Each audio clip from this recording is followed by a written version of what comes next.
తొలితరం తెలుగు పరిశోధకులు 9వ భాగం 15-12-25 తొలితరం తెలుగు పాత్రికేయులెవరు అనే విషయం మీద రీసెర్చ్ చేసి పేపర్ రాసిన వాడు అంటే 1871 నుంచి 1950 వరకు జి రేవతి ఈ శిరీష అనే అమ్మాయి. పత్రిక ఆవిర్భావం తెలుగులో ఆధునిక సాహిత్య ప్రక్రియలైన కథ, నవల, వ్యాసం, ఆత్మాశ్రయ కవిత లాగానే పత్రికా రచన కూడా పాశ్చాత్య ప్రభావంతో వచ్చిన సారస్వత ప్రక్రియ. విద్యావ్యాప్తి అవుతున్న తొలి రోజులు అది అచ్చు యంత్రాల ఆవిర్భావం తెలుగు జనంలో పుస్తక పఠనాసక్తి పెరిగి దీనితో సంప్రదాయవాదుల్లో ప్రాచీన కావ్యాల మీద అభిరుచి ఎక్కువ.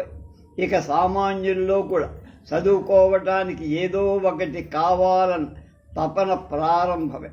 దీనితో పుస్తకాల గుజిలి అనేటువంటిది ఒకటి. కొత్తగా అచ్చు యంత్రాలు పెట్టిన వాళ్ళు గుజిలి గ్రంథాల ప్రచురణ ప్రారంభించారు. ఆదిలో భారత రామాయణాది కావ్యాలను వచనంలో అనువదించి గుజిలీకి అందించడం జరిగింది.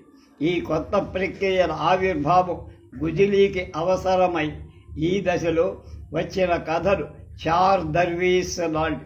కొంతకాలం తర్వాత కల్పన చమత్కృతి ఉన్న పెద్ద కథలు క్రమంగా నవలల రూపంలో వ్యాసాలుగా ప్రపంచపు వింతలు విడ్డూరాల ప్రతిబింబాలుగా అవతరించి గుజిలీకి వచ్చాయి. ఈ దశలో తెలుగులో గ్రంథమాలలు వచ్చాయి. వీటితో పాటు పత్రికా రంగం కూడా ప్రారంభమై యూరప్లో రాచరిక వ్యవస్థ పరిమితులు ఏర్పడి పారిశ్రామిక నాగరికత, ప్రజాస్వామ్య భావాలు పునాదులు పడిన పత్రికలు ఆవిర్భవించి పత్రిక అనే పేరు వార్తాపత్రికకు పత్రం నుండి రూఢంగా వచ్చి శబ్దరత్నాకర నిఘంటువులో పత్రికకు అర్థం వ్యవహారం యొక్క చెల్లుబడికై ఒకరొకరు రాసుకునేటువంటి పత్రం అని మాత్రం. పత్రం అనే ఆరోపణ దగ్గర వ్యవహారం యొక్క చెల్లుబడికై ఒకరికొకరు అనే ఆకు అని కూడా అర్థం. అదనంగా వార్తాపత్రిక అనే అర్థం కూడా ఇచ్చారు. తర్వాత 50 ఏళ్ల తర్వాత వెలువడ్డ సూర్యరాయ ఆంధ్ర నిఘంటువులు పత్రిక అంటే వ్రాతకు ఆధారమైన తాటి ఆకు, కాగితం, వ్యవహారానికి పరస్పరం రాసుకొని ఒక పత్రం అని. వార్తాపత్రిక అనే అర్థంలో కానీ పెళ్లి పత్రిక అనే అర్థంలో కానీ వీటికి వివరణ రాల.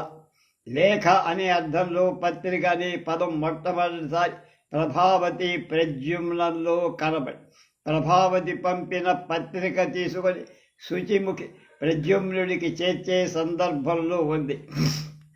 తెలుగు ముద్రాక్షరశాలను మద్రాసులో వెలసిన తర్వాత పత్రికలు రావటం ప్రారంభమే.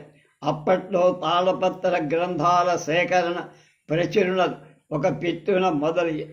అందువల్ల వాటి పత్రికలు సహజంగా భాషా సాహిత్య, సాంస్కృతిక సాహిత్య విశేషాలకు పెద్ద పీట వేశారు.